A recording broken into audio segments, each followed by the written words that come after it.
नमस्कार। Basic chemistry by DK में आप सभी का स्वागत है।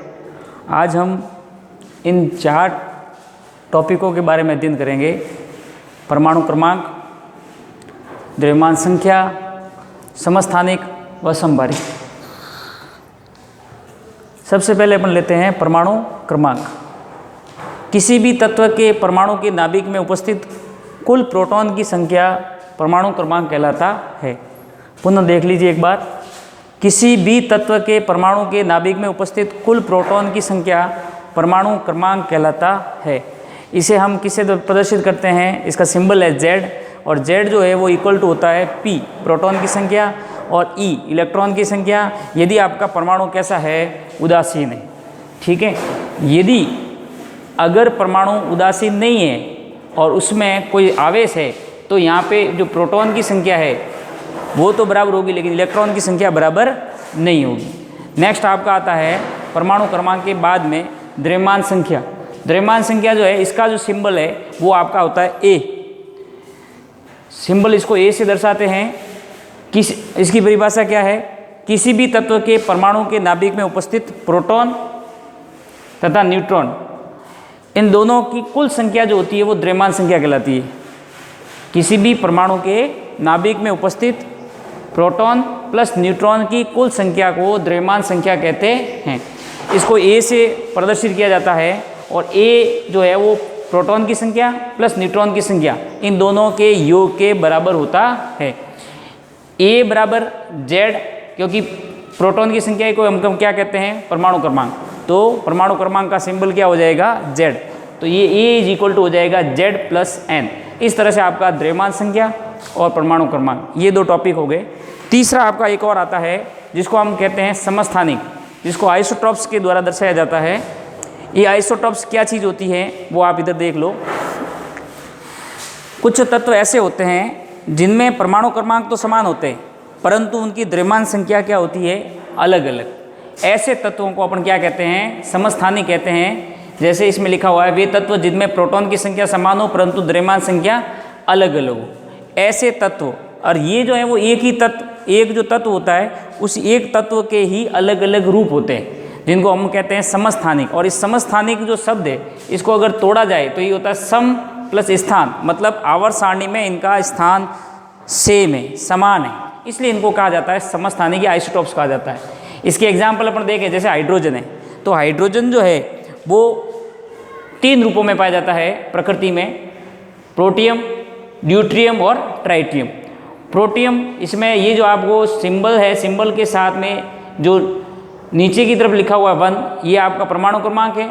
ऊपर की तरफ जो लिखा हुआ है वो है द्रव्यमान संख्या।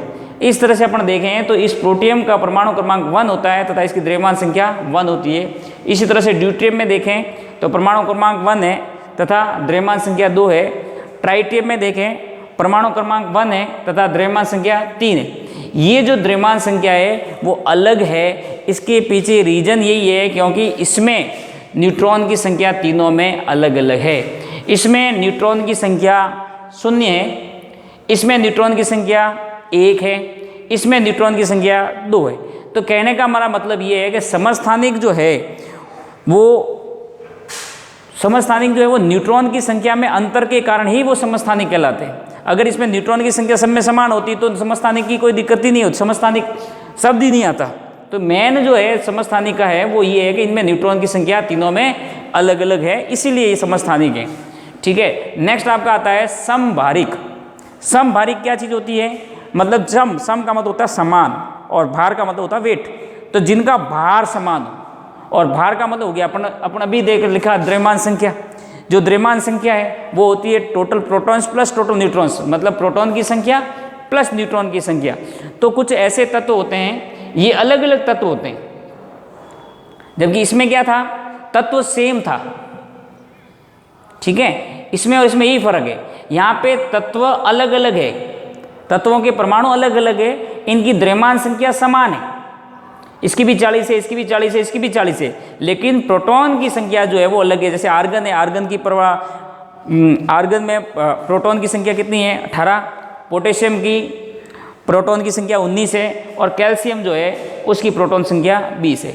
इस तरह से अपन देखें समभारिक का मतलब होता है कि ऐसे तत्व या वे तत्व जिनमें द्रव्यमान संख्या तो समान हो परंतु परमाणु क्रमांक अलग अलग हो, ऐसे तत्वों को हम समभारिक हम क्या कहते हैं, समभारिक कहते हैं। तो ये है आपके टोटल द्रव्यमान संख्या। सबसे पहला अपन ने लिया परमाणु क्रमांक, उसके बाद लिया द्रव्यमान संख्या, फिर लिया समस्थानिक और उसके बाद लिया समभारिक। अब इससे रिलेटेड मैं आपको एक दो न्यूमेरिकल करवाता हूँ जिससे आपको थोड़ा सा और क्लियर हो जाएगा कि इनके सवाल एग्जाम में किस तरह से पूछे जाते हैं। एक चीज़ यहाँ पे थोड़ा सा और ध्यान रखना कि जैसे मैंने यहाँ लिखा है परमाणु क्रमांक जिसको Z से दर्शाया जाता है कि Z is equal to P and that is P is equal to E। मतलब यदि परमाणु उदासीन है उसी कंडीशन में परमाणु क्रमांक जिसका सिंबल है Z वो प्रोटॉन के इक्वल होगा और प्रोटॉन की संख्या जो है वो इलेक्ट्रॉन के इक्वल होगी। यदि परमाणु उदासीन नहीं है, मेरे कहने का मतलब उसके ऊपर कोई आवेश है, या तो प्लस धनात्मक आवेश हो या ऋणात्मक आवेश हो, पॉजिटिव या नेगेटिव चार्ज है, तो उसकी वजह से उसके इलेक्ट्रॉन की संख्या में चेंज आएगा और इलेक्ट्रॉन की संख्या में जब चेंज आएगा तो वो प्रोटॉन की संख्या फिर इलेक्ट्रॉन की संख्या के बराबर नहीं होगी।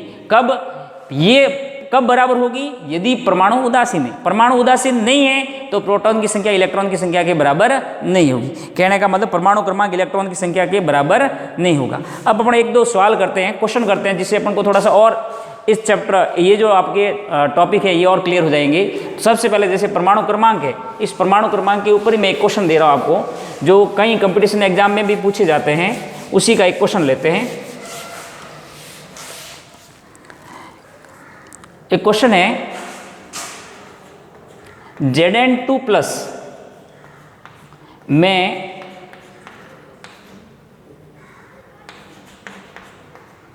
प्रोटॉन की संख्या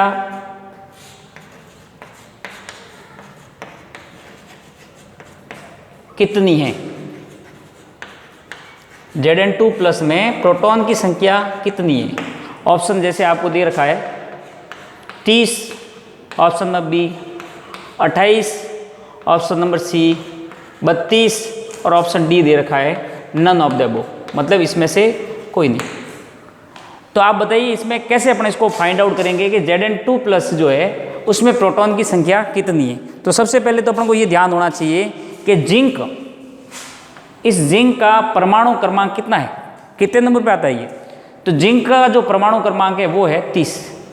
कितना है? 30।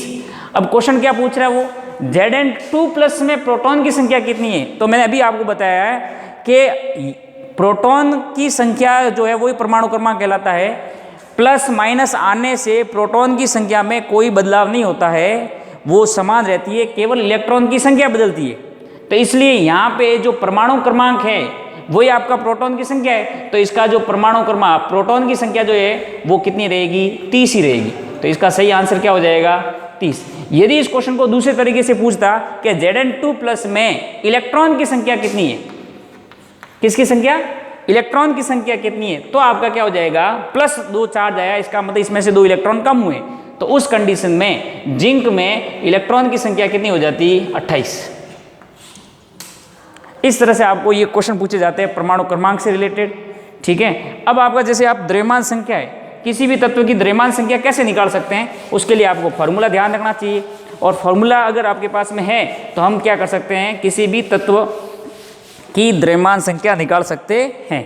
जैसे फॉर एग्जांपल ये आपका क्वेश्चन दे रखा है सोडियम Na, परमाणु क्रमांक 11 और द्रव्यमान संख्या इसकी 23। अब आपको कहा जाए कि सोडियम के अंदर प्रोटॉन की संख्या Z फाइंड आउट करो, परमाणु क्रमांक ज्ञात करो, इसका प्रोटॉन की संख्या ज्ञात करो, इसके अंदर इलेक्ट्रॉन की संख्या ज्ञात करो और इसके अंदर न्यूट्रॉन की संख्या ज्ञात करो। तो वो अपन कैसे निकालेंगे? तो सबसे पहले ये जो आपको दिख रहा है, किसी भी तत्व को दर्शाने का जो तरीका होता है वो होता है x। ये आपके तत्व का कोई भी प्रतीक हो सकता है। ये आपके नीचे इसकी तरफ लिखे जाते हैं, ये आपका परमाणु क्रमांक है, और ऊपर की तरफ जो लिखा जाता है इसको बोलते हैं द्रव्यमान संख्या। तो परमाणु क्रमांक नीचे लिखा जाता है और द्रव्यमान संख्या कहाँ लिखी जाती है? ऊपर। अब यहाँ पे अपन देखें तो सोडियम जो है, इस सोडियम का परमाणु क्रमांक कितना है, कितने नंबर पे आता है? ये लिखा हुआ 11। तो इसके प्रोटॉन की संख्या या परमाणु क्रमांक कितना हो जाएगा? 11। इलेक्ट्रॉन की संख्या तो अगर ये परमाणु उदासीन है तो जितनी प्रोटॉन की संख्या होती है उतनी की उतनी उसमें क्या होती है, इलेक्ट्रॉन की संख्या होती है, तो इलेक्ट्रॉन की संख्या भी कितनी होगी, 11।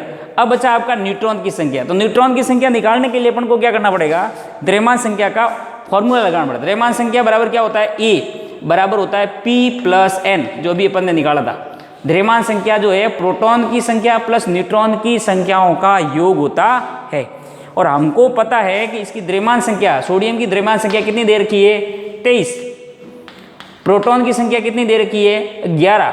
तो हम क्या कर सकते हैं, न्यूट्रॉन की संख्या आसानी से निकाल सकते हैं। तो आपके न्यूट्रॉन की संख्या कितनी आ जाएगी, 23 में से कितने चले जाएंगे, माइनस हो जाएंगे 11। ये जो 11 है ये यहाँ से पक्षान हो जाएंगे। तो 23 में से 11 गए, पीछे कितने बचे, 12। इस तरह से आप ये फाइंड आउट कर सकते हैं कि इस सोडियम के अंदर न्यूट्रॉन की संख्या कितनी है। तो हाँ, न्यूट्रॉन की संख्या कितनी आ जाएगी, 12। ठीक है, ये आपका हो गया परमाणु क्रमांक।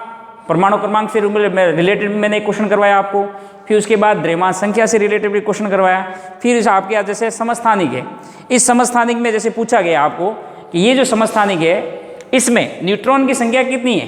तो द्रव्यमान संख्या आपका फॉर्मूला पता ही है, द्रव्यमान संख्या का फॉर्मूला लिखा होता है A बराबर P + N, A बराबर P + N। तो ये द्रव्यमान संख्या आपकी 1 है और प्रोटॉन की संख्या कितनी है, 1। तो द्रव्यमान संख्या भी 1 होगी और प्रोटॉन की संख्या भी 1 होगी। तो 1 में से 1 चला जाएगा कि न्यूट्रॉन की संख्या कितनी आ जाएगी, 0। तो यहाँ पे इस प्रोटियम में न्यूट्रॉन की संख्या कितनी होती है, 0। उसी तरह से ड्यूट्रियम की बात करें तो 2 में से 1 चला जाएगा, तो इसमें न्यूट्रॉन की संख्या कितनी आ जाएगी, 1। ट्राइटियम की बात करें तो इसमें न्यूट्रॉन की संख्या कितनी हो जाएगी, 3 में से 1 गया, पीछे कितना बचा, 2। तो यहाँ पे जो समस्थानिक है उसका रहने का कारण ही यही है कि इसमें न्यूट्रॉन की संख्या तीनों में क्या होती है, अलग अलग होती है। यहाँ से एक जीके का क्वेश्चन एक और बनता है कि ऐसा कौन सा तत्व है जिसमें न्यूट्रॉन नहीं पाया जाता, ऐसा कौन सा तत्व है जिसमें न्यूट्रॉन नहीं पाया जाता। तो आपका हाइड्रोजन एकमात्र ऐसा तत्व है, हाइड्रोजन का एक समस्थानिक है प्रोटियम, जिसके अंदर न्यूट्रॉन की संख्या 0 होती है। इसलिए कई बार ये क्वेश्चन पूछते हैं कि ऐसा कौन सा तत्व है जिसमें न्यूट्रॉन की संख्या 0 होती है, तो वो होता है आपका हाइड्रोजन, जिसमें न्यूट्रॉन की संख्या कितनी होती है, 0। और अपन देखें एक तो सबसे हल्का तत्व कौन सा है, तो सबसे कम परमाणु भार इसी का होता है। तो सबसे हल्का तत्व भी कौन सा है, प्रोटियम या अपना हाइड्रोजन ही है।